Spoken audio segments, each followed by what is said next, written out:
Jæja, Sverrir, herru, þið eru bara komin í óskastöðu, hreinlega búin að taka fyrsta leikinn úti, gegn Snæfelli, í hörkuleik. Hvernig bara, hvað viltu segja okkur þetta? Ég bara fyrst og verið ánægður náttúrulega með, maður kemur í hvern leik til að reyna að vinna. Við erum bara 1-0 yfir og við erum ekkert að missa okkur yfir því.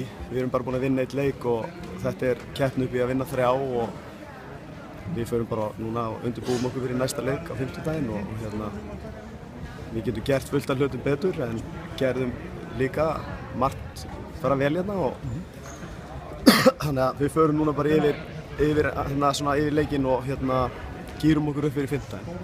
Já, það náttúrulega mikilvægt að koma þá vel standar í sinn eigin heimaleik og raun og veru taka frumkvæði í leiknum og raun og veru næsta skref í að leiða þetta seríu.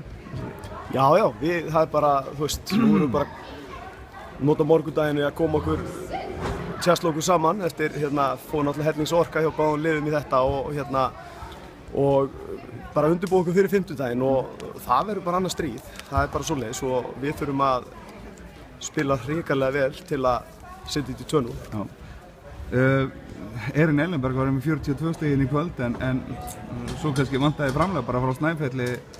Þið voruð að stoppa aðrar? Já, en ég meina hún skaut einhverjum 35 skotum. Það er náttúrulega einn leikmaður tekur náttúrulega svona mörg, þá er náttúrulega kannski ekki eitthvað rosalega mikið sem að hinn að fara að skjóta en hún er alltaf fáránlega góð og var með að mínum hætti og góða nýtingu. Ég vil að sjá nýtinguna aðeins neðar, þá hef ég verið sáttur að láta hann að skjóta svona mikið og hún hefði ekki verið að hitta svona vel.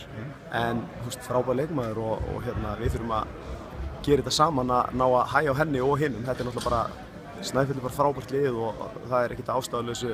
Það eru búin að vinna 3 ár í röð og þetta rétt að byrja. Nú þurfum við bara fara að huga næsta leik. Góðu sigur hér en það gerir ekkert meira í næsta leik. Við þurfum að gera þetta allt upp á nýtt. Þið spiluðu góða vörn í kvöld og voruð að stoppa.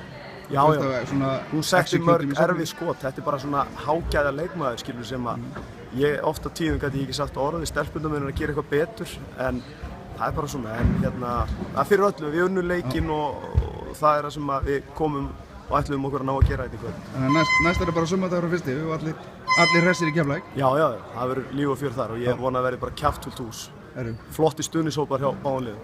Glæsilegt, Sverrir, takk fyrir kvöld. Takk.